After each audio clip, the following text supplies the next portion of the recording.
na may butong, na may malambot na, yung buko, yung malambot yan, hinalo ko sa kalangka. Jackfruit yung mga kababayan. Nagtubig na. Pabawasan natin ng tubig. Pero sa ilalim yan, baka mamaya yan o siya. Ganito, tapos mo siya, yung pipigaan nyo para matanggal yung pait. Kasi mapait po yung pag hindi napipigan ang kamuting kahoy, mga kababayan. Okay, magsusuma ng kamuting kahoy. Bumili na kayo dito ha, marami ito.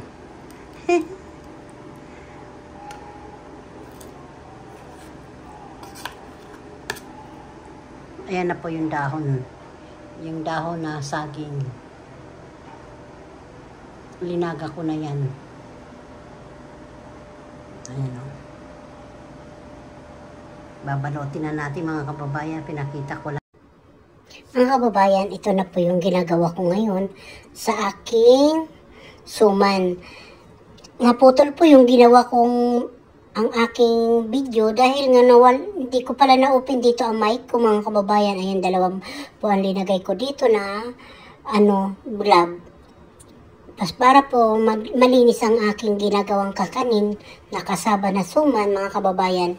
Ayan, nag-umpisa na ako dito magbalot-balot ang aking kamay para po malinis ang aking ginagawa mga kababayan. Ayan na po. Kaso mga kababayan, alam nyo ba, yung mic ko dyan hindi na talaga na-open, kaya re-record ko na lang yung boses ko para maganda po ang resulta ng aking video ay aking upload. Ayan po. Depende na po yun sa inyo kung gaano karami ang ilalagay nyo dyan sa dahon, gagawin yung suman. Sa akin po yan dyan, linalagyan ko pa kasi nga malaki ang dahon ng aking binabalot. Kahit sayang naman yung konti lang ang ibabalot ko. Yan po, pag umpisa po yan sa aking mga customer, ipapabigay ko po yan para po ako'y mag-umpisa ng negosyo kahit paano kikita din tayo dito sa aking ginagawa. Kaso lang hindi ko po yan nagawa dahil nga sobrang tamis ang ginawa ko. Uulit na lang po ako ulit. Kinain na lang po, pinamigay lang namin dito sa mga kailala ko kasi sobrang tamis talaga. Kasi yung iba ayaw nilang sobrang matamis, kaya ingat tayo sa paglalagay ng asukal kasi hindi lahat ng customer ay gusto na matamis. Ganun ang diskarte, kaya reject po yung ginawa ko dito, kaya ginawa lang namin, pinag-almusal namin at pinag-merienda po dyan. Nahanap ko yung lagayan, ayan na po. Nawala yung lagayan mga kababayan. Ayan mga kababayan, dapat mali talaga ang aking ginawa ko dyan dito mga kababayan dahil wala ako sombrero, wala ako susubukan ko lang ito mga kababayan kung naka-record ako. Kung hindi, ipupos ko lang muna ang aking video. Sandali lang mga kababayan kung okay na ba ito. Kung may record, may boses na ba yung aking ginagawa. Tatapusin ko muna yan ang aking pag-record boses ba yung record boses yung ginagawa ko ngayon para lang sana nga maintindihan nyo kung ang ginagawa yan. Sinusok-sok-sok ko para po maging siksik ang ating ginagawang suman dyan. Ayan. Kaya dapat talaga malinis tayo pag gumagawa tayo ng kakanin, lalo pag negosyo natin gagawin para po ingat sa mga basta ingat para marami po tayo customer, marami tayong makikilala at saka marami mag-order sa atin. Pag ginagawa niyo natin negosyo o libangan, pwede diyan sa merienda, pwede po yan sa mga pamilya natin, sa mga bata. Yan po, pwede yan extra talaga ng kita sa mga nanay na andyan lang sa bahay. Mabilis po ang kitaan dito dahil nga almusal, merienda, ayan na mga kababayan, binabalot ko ulit siya. Paikot-ikot lang, umpisa, ikot, titingnan mo kung may sobra o wala, ayan. Ayan, ganyan po ang pagbabalot ni simple mga kababayan. Titingnan mo yung linalagyan mo din kung marami o hindi. Kapi-kapi tayo mga kababayan habang nagtitimpla ako ng kape mga kababayan. Pinupunas-punasan lang natin dito.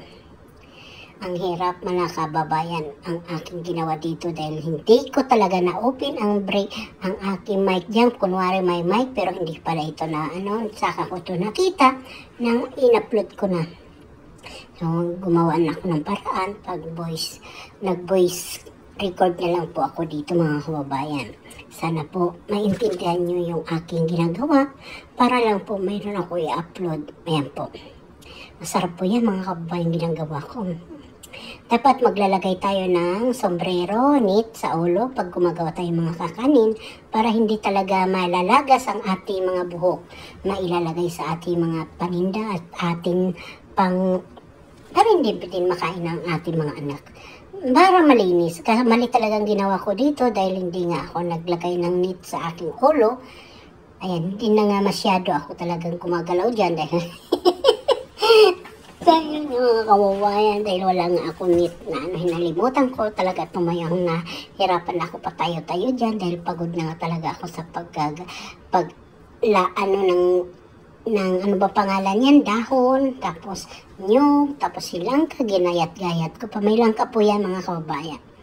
Ganyan ang dahon, di mo talaga maiwasan na mayroon punit. Kasi galing yan sa bukid, mga dahon na yan. Kaya siyempre mahangin sa bukid, nagkakapunit-punit lalo pag malakas ang hangin. Ay, dudublihan mo lang yan, ganyan mo lang. Ikot-ikot again, para ka ng banig. Para ka nagtuturon lang mga kababayan. Mga kababayan, dito ko na ito yata.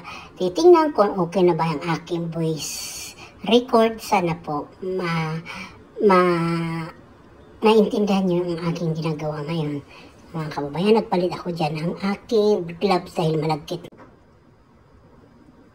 Ayan mga kababayan, dumating na yung apo ko. Kinarga ko na. Buti ka mo dumating siya dyan mga kababayan.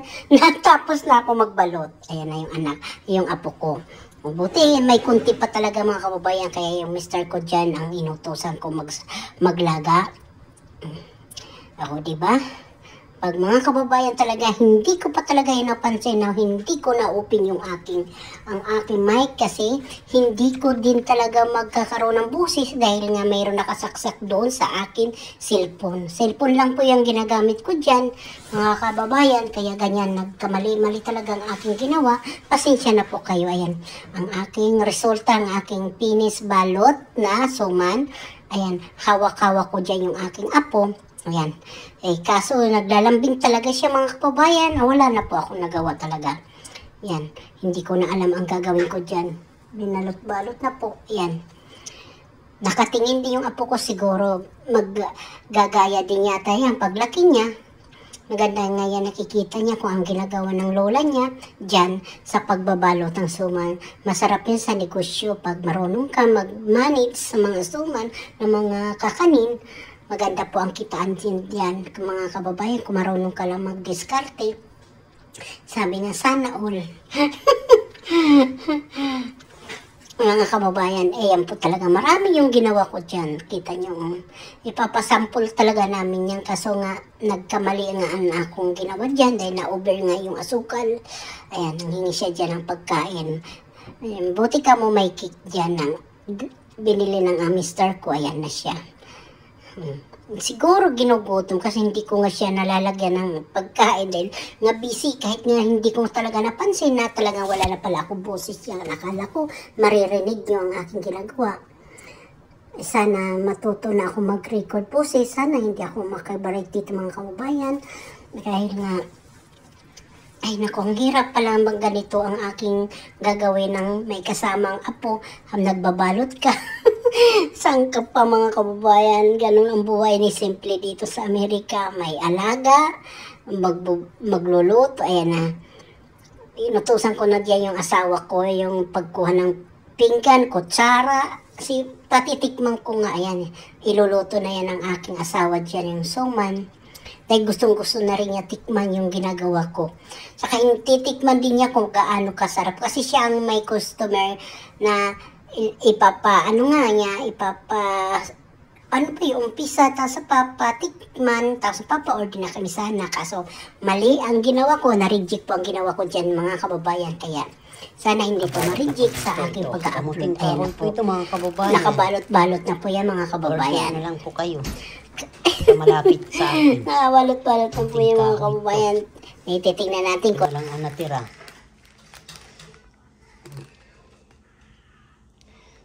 Takpin natin para makita nyo, no? Teka. Hirap naman ito. Teka, bubuksan ko sa...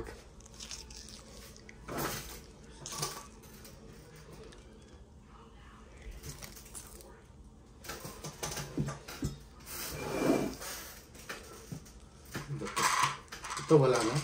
Ito mga kababayan, oh. Yan. Ito ganito tsura niyan sa loob. Oh. Pinagat ko ng sarap.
Mga kababayan, nag-umpisa talaga ako diyang inikot-ikot ko pa yung mic talaga. Kumakain na pala ako diyang mga kababayan. Ay siguro talaga lobat. Paingay-ingay lang siya dyan. Pero ako'y madaldal na po. Nagpapakilala na po ako dyan mga kababayan. Ako pala si Simply. Kamuting kahoy. Si Simply Buhay USA. Ang pangalan ko si Vilma Salapari Kiambao. Yan, nagkakain na ako. Pinapakita ko yung isda na pampanong prenito, saka kape, at saka suman na may kagat na, hindi ko alam po sino nagkagat dyan. Ayan, paano-ano pa ako dyan, oh. Wala na pala ako, pa-extra-extra ang aking boses dyan, mga kababayan, dahil nga hirap pala mga ganyan, na hindi mo talaga, dapat talaga, chinichik natin, mga kababayan, ang ating gamit sa bibidyo kasi nanghinayang ako i-delete kaya gumawa na lang ako ng paraan talaga. Yung kumakain pa ako, excuse me po, nabusog na ako sa labat. Ayan, kain kayo mga kababayan dyan, aba. Sige na mga kababayan, ayan na, ayan. Ayan, nag-aalusal ako lang. Dumating na rin yata dyan yung aking apo. Maaga na po yan, no? Good morning na ngayon mga kababayan. Maaga pala yan dyan ang aking ginawa. Kasi nakaano na ako dyan eh. Naka-black na damit eh. Nagpapasok na sana ako dyan. Maliligo na ako dito mga kababayan. Dahil nga yung hinahabol namin yung oras dyan. Maraming salamat sa mga nagtiyaga kan Simply, kan Ate B. Ganito ang buhay ko talaga dito sa Amerika, hindi yung magbabago. Simple talaga kahit kinakain ko, magkakamay ako. Kahit ayan na po, bumababay na po ako, nagpapasalamat na po ako dito. Pero dugtong-dugtong na po kasi sinundo pala ako dito ng aking anak. Dahil nag-video pa rin ako, hindi ka mga kababayan. Ayan mga kababayan, uso na naman ng mga flower. Diba? Uro na naman ang garden natin mga kababayan. Mas ko lang ang video kasi ayun na rin namin yung mga kababayan.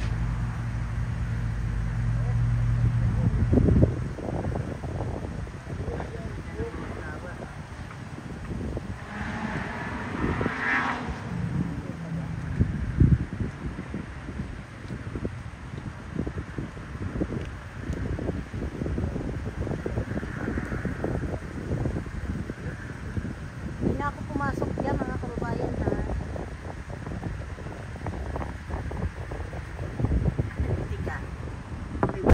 Labas namin mga kababayan. Ayan. Haba-haba ang pilaw.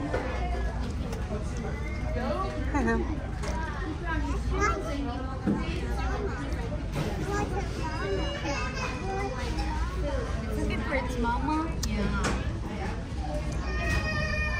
You want fries, Sammy?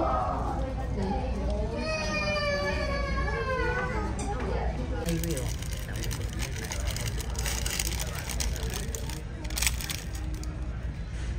It's hard. Oh no. Oh, the middle part is now. No, it's not hard. Look, try to take a bite. A small bite right here. Oh, Toroy oh. meron pa daw eh. Taray yung mukha eh.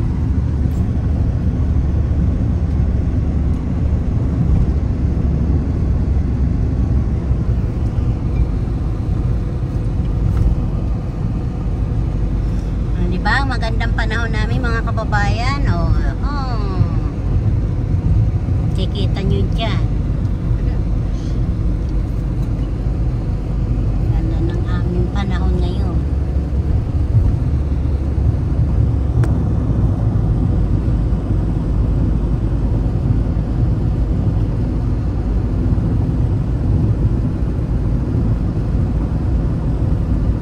Konti pa lang ang mga katao. Nag-uwian na. Alas 7 na ng gabi. So, grabe pa yung araw eh.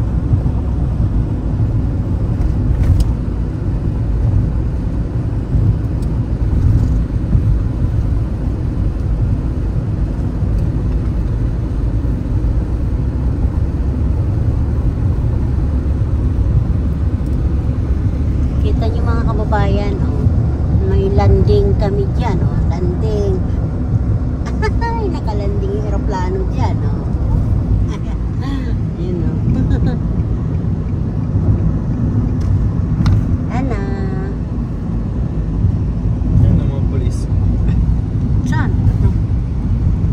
Nakatbantay? Tandang ka lang, oy. Baka giba sasakyan nila. Oo, ayusin yung polis. Tatlo?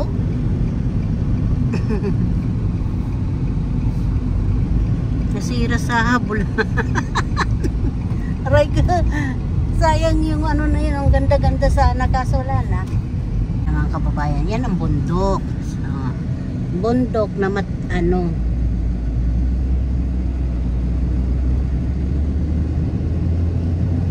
Diba yan mga kababayan.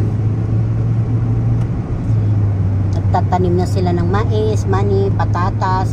At saka, uy, nakdanda ka lang. Yan po, irrigation po yan. Yan, dyan kumukuha sila ng tubig para dyan.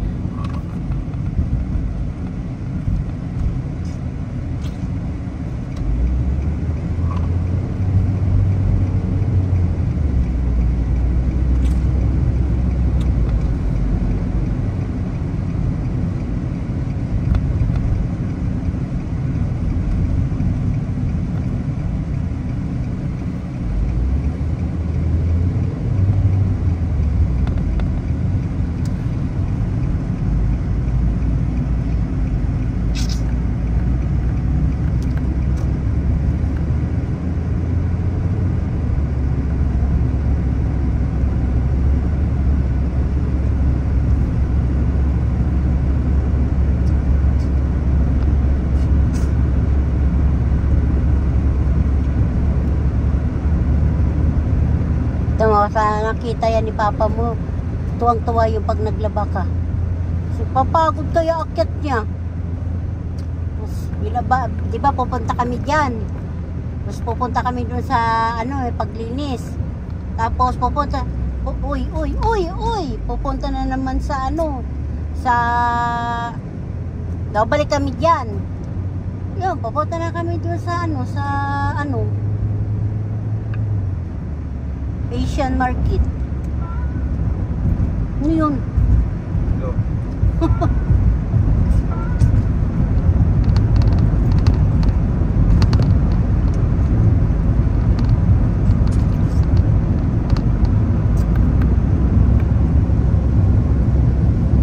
Silaw lang mga kababayan, ano.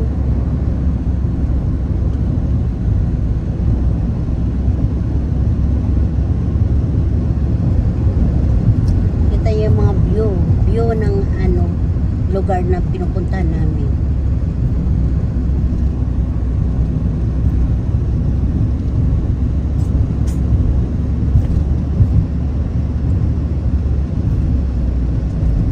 Dantay, Goodwill muna.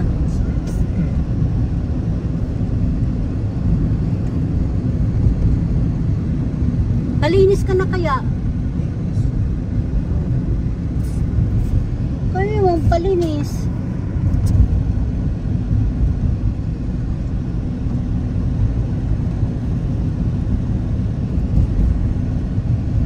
Diyan po nagtatrabaho anak ko. Yan, nursing yan, hospital.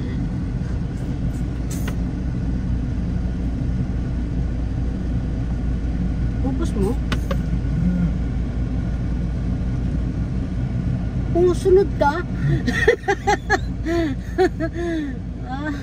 Wawa naman yung puti yun, ha? Ano ka? Yan, muna. Huwag na sila sunod sa atin.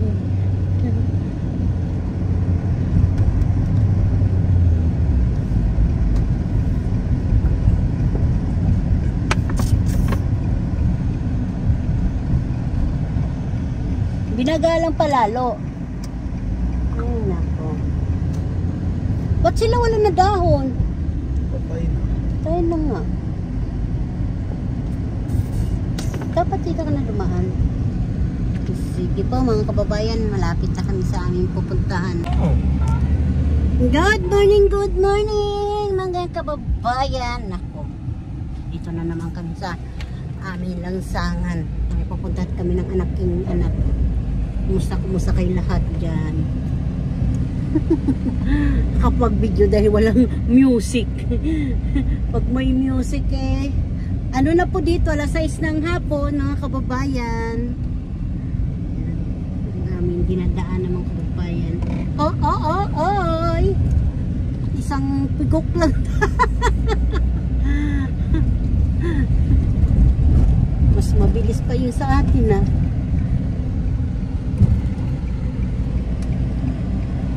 Layo. Mahangin, maaraw, asya ang panahon dito sa amin mga kababayan. Simple, walang kaano-anuhan, malamig, maaraw sige. Ganda ganito na lang lagi.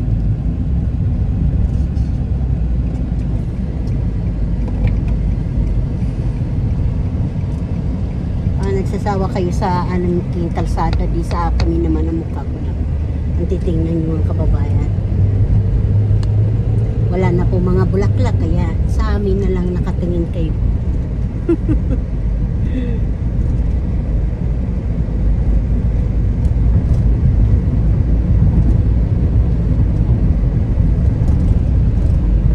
Galing ano? Lusot yun. Sabi nga ni kuya, ano pa daw ito 50-61 daw pa yun. Yung parang last yung sinturon. Tinignan mo yung linaban natin? Kaya pala nahuli ka.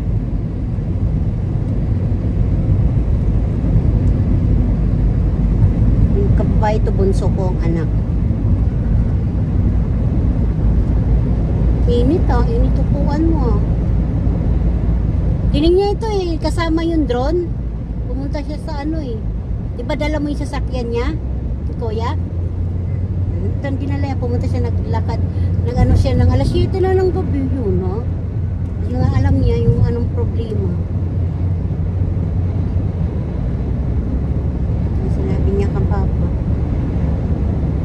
Tapos gabi umalis uli sila. Tiningnan to Takot na naman si Papa kasi mamaya maano ka na naman. Tapos sabi ni Papa, ay okay konti lang basta magdahan-dahan. Susunod na day off daw niya, ayusin niya ito. Sabi ni Papa, tiningnan ito dala yung flashlight.